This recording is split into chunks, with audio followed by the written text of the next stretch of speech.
Keumamah adalah salah satu kuliner tradisional masyarakat Aceh yang dibuat dari bahan baku ikan, yaitu tongkol dan cakalang.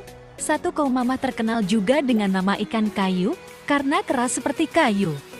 Ikan ini diawetkan dengan beberapa proses pembuatan, mulai dari pembersihan ikan, perebusan, pengeringan, dan penyimpanan. Karena itu keumamah bisa disimpan hingga bertahun-tahun dengan syarat harus tetap dalam keadaan kering atau tidak lembab. Keumamah. Bumbu-bumbu yang digunakan untuk mengolah keumamah adalah sebagai berikut.